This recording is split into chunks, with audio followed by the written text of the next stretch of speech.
Aibong wale hem dinatame. Welcome back to my channel. So today I would like to share with you how to make this beautiful blouse. ඉතින් රැඳිලා ඉන්න video එක අවසන් වනතුරු ඉතින් මේ සඳහා ඔයාලට පාවිච්චි කරන්න පුළුවන් semi fitted වලට මම ඔයාලට කියලා දුන්නු මූලික පතුරම. ඉතින් බුරුල සඳහා මම එකතු කරලා තමයි ඔයාලට මේ මූලික පතුරම හදාගන්න හැටි කියලා දීලා තියෙන්නේ. ඔයාලා තාමත් මේ වීඩියෝ එක බලලා නැත්නම් බලන්න පුළුවන්. මතක තියාගන්න මම මුලින්ම පිටුපස කොටස තමයි නිර්මාණය කරගන්න. ඉතින් මම on fold කියලා ලියලා තියෙන නිසා ඒ වගේ මේ බ්ලවුස් එකේ පිටුපස උස විදිහට මම අඟල් 27ක් ගන්නවා. ඉදිරිපසට අඟල් 28ක් වෙනවා. මොකද අපේ අංශ ඩාටයක් දාන නිසා. ඉතින් මුලින්ම ඔයාලා මේ විදිහට වට ට්‍රේස් කරගන්න. ඉතින් මේ බ්ලවුස් එකේ පිටුපස කෙලින්ම ඔයාලට රෙද්ද මත තියලා නිර්මාණය කරගන්න පුළුවන්. මෙහුම් වාසි සඳහා ඔයාලට අංශයට අඟල් භාගයේ සිට අඟලකුත් ඒ වගේම ඔයාලා කරවට වාටියට අඟල් භාගයක් පාවිච්චි කරන්න පුළුවන්. කැමති නම් පහළ වාටියට අඟල් 4න් 3ක් හෝ අඟල් 1ක් පාවිච්චි කරන්න පුළුවන්. මෙතනදී බලන්න ඔයාලා මුලින්ම ඔයාලගේ උස ලකුණු කරලා ඒ රේඛාව මත උකුල එකතු කිරීම අඟල් 2 බෙදීම 4 තව ඒකට එකතු කරගන්න අඟල් 2 සිට අඟල් 3ක්. ඉතින් ලොකු A line හැඩයක් මේකට අවශ්‍ය නැහැ. ඉතින් උකුල එකතු කිරීම අඟල් 2 බෙදීම 4 නැවත එකතු කරන්න අඟල් 3ක්. ඉතින් මම පාවිච්චි කරන මිම්ම උකුල වට අඟල් 34 නිසා මම ඒකට දෙකක් එකතු කරගත්තාම මට 36ක් එනවා. ඒක 4ට බෙදාගත්තාම 9යි. 9ට 3ක් එකතු කරගත්තාම 12යි. ඉතින් මේ විදිහට මම මේ ඉන රේඛාවේ සිට මට අවශ්‍ය කරන බ්ලවුසේ උස දක්වා මේ විදිහට හැඩ කරගෙන. ඉතින් ඔයාලට මේ ටූල් එකක් නැත්නම් කෙලින්ම අතින් උනත් ඇඳ ගන්න බැරි කමක් නැහැ. ඉතින් ෆ්‍රෙන්ච් කර්ව් එකක් තියෙනවා නම් ඔයාලට වඩාත් පහසුයි. ඊට පස්සේ ඔයාලට මේ අඟල් භාගයේ සිට අඟලක් පමණ ඉහළට හැඩ කරගන්න පුළුවන්.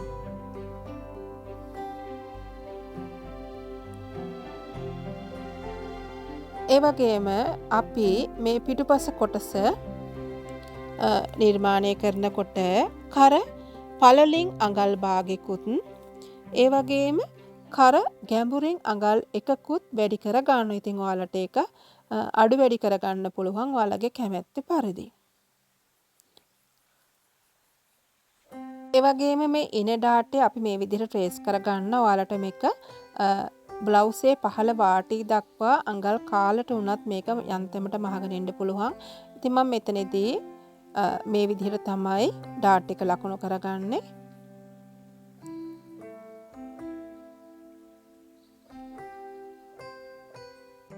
ඉතින් මේ පිටුපස සඳහා ඔයාලට මේ ඩාට් අගය දීලා ඒක නොමහ ඉන්නත් පුළුවන්. එහෙම නැත්නම් ඔයාලා ඉනවට එකතු කිරීම අඟල් 2 විතරක් දීලා ඩාට් අගයක් එකතු නොකර ඉඳින්නත් පුළුවන්. ඉතින් ඒක ඔයාලට කැමැත්ත පරිදි වෙනස්කම් වලට භාජනය කරගන්න පුළුවන්.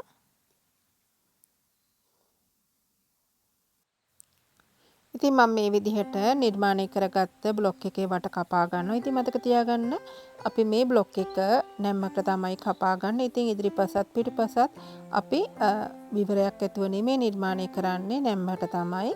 දැන් අපි පිටුපස කොටස නිර්මාණය කරලා ඉවරයි. ඉතින් ඔයාලට පුළුවන් මේ කොටස රෙද්ද මැද තියලා මෙහුම් වාසි තියාගෙන කපා ගන්න. ඒ වගේම නැම්මට තියලා කපා ගන්න අමතක කරන්න එපා.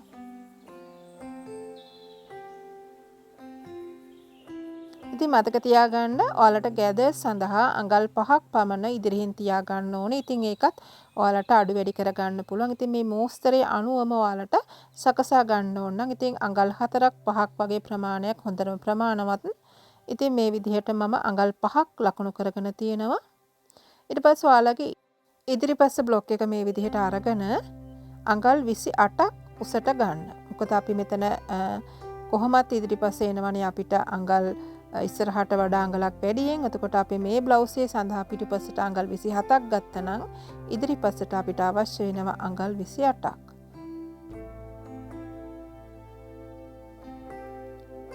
ඉතින් මෙතනදී ඉන ඩාටේ මම මහගන්නේ අංශ ඩාටේ විතරයි මහගන්නේ. මම ඉන ළඟට වෙනකම් මේ විදිහට ලකුණු කෙරුවා. ඊට පස්සේ අපි පිටුපසට ලකුණු කරගත්තා වගේම උස ලකුණු කරගෙන ඊට පස්සේ ඒ රේඛාව මත මොකද්ද ලකුණු කරගන්නේ? අපි ඉදිරිපස පහළ වාටිට ලකුණු කරගත්තේ. අඟල් 12ම තමයි මේ ඉදිරිපසෙත් ලකුණු කරගත්තේ. උකුල වට එකතු කිරීම අඟල් 2, බෙදීම 4, නැවත එකතු කිරීම අඟල් 3. ඉතින් මේ විදිහට ඔයාලා මේ හැඩ කරගන්න ඕනේ මෙතන. ඉතින් අඟල් භාගයේ සිට අඟලක් ඔයාලට අංශයෙන් හැඩ කරගන්න පුළුවන්.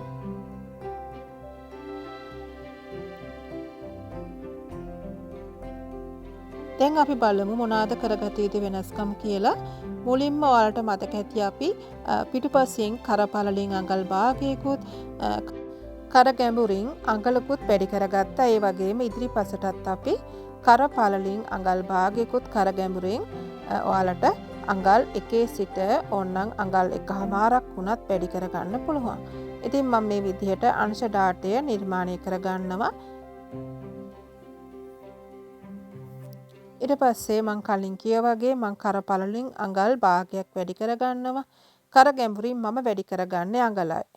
මගේ මූලික කර ගැඹුර අඟල් 3යි. දැන් මට එනවා මගේ සම්පූර්ණ කර ගැඹුර අඟල් 4ක්. කරපළලින් භාගයයි කර ගැඹුරින් අඟල් 1යි. දැන් ඔයාලා බලන්න මෙන්න මේ විදිහට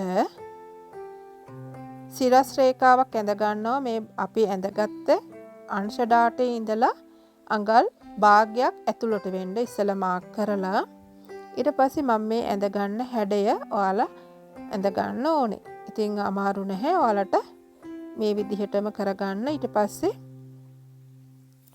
මේ විදිහට මේ හැඩතල දික් කරලා වට කපා ගන්න පුළුවන්. ඊට පස්සේ ඒ කොටස රෙද්දට අරගෙන ඔයාලට නැම්මට තියලා කපා ගන්න පුළුවන්. මෙහුම් වාසි තියාගන්න අමතක කරන්න එපා. අංශයට අඟල් භාගයක් හෝ අඟලක් තියාගන්න පුළුවන්. ඉතින් හැම කොටසකටම අඟල් භාගයක් ප්‍රමාණවත් වෙන්න. ඒ වගේම ඔයාලට පේනවා ඇති පොඩි පයිපින් එකක් ගිහින් තියෙනවා. ඉතින් ඒක ඔයාලා පයිපින් එක කපා ගන්නකොට ඔයාලට ගන්න පුළුවන් අඟල් 4න් 3 සිට අඟලක් පමණ රෙදි කොටසක්. ඊට පස්සේ කර්ණාකාර පටි තමයි කපා ගන්න ඕනේ. පයිපින් එක හදලා වට අල්ලා ගන්න පුළුවන්. ඉතින් අත් දෙකත් හරියම සරලයි. අත් දෙකේ අත වටටත් පොඩි පයිපින් එකක් ගිහින් තියෙනවා. ඉතින් මතක තියාගන්න අපි මෙන්න මේ කොටසත් නැම්මට තමයි කපා ගන්න ඕනේ.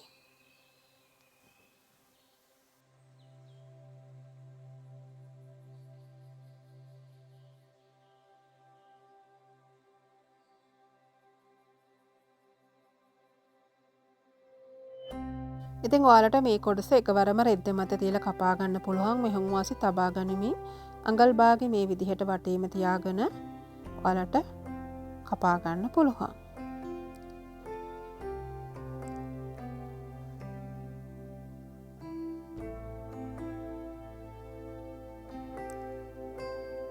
ඒ වගේම මේ අංශ ඩාටයත් අපි මහ ගන්න ඕනේ. මතක තියාගන්න මේ අපි මේ ගත්ත නිර්මාණය කරගත්ත හැඩතලයේ ගාවටම මේ අංශ ඩාටේ මහ ගන්න එපා. අඟල් භාගයක් පමණ ඉදිරියෙන්. ඒ කියන්නේ ඔයාලා චුට්ටක් මගින් තමයි මේ අංශ ඩාටේ නවත්ත ගන්න ඕනේ. මේක නැම්මට තියලා කපා ගත්තට පස්සේ ඔයාලට පුළුවන් මේක ගැද කරලා මේ වටේම අල්ලගෙන එන්න. ඒ වගේම මේ වට අල්ල ගන්න කලින් අමතක කරන්න එපා පයිපින් එකක් හදා ගන්න. ඉතින් මේ විදිහට කර්ණාකාර පටි කපා ගන්න ඔයාලා දන්නවා. මේ පටියේ පළල ඔයාලට අඟල් 4න් 3 සිට අඟල දක්වා ගන්න පුළුවන්.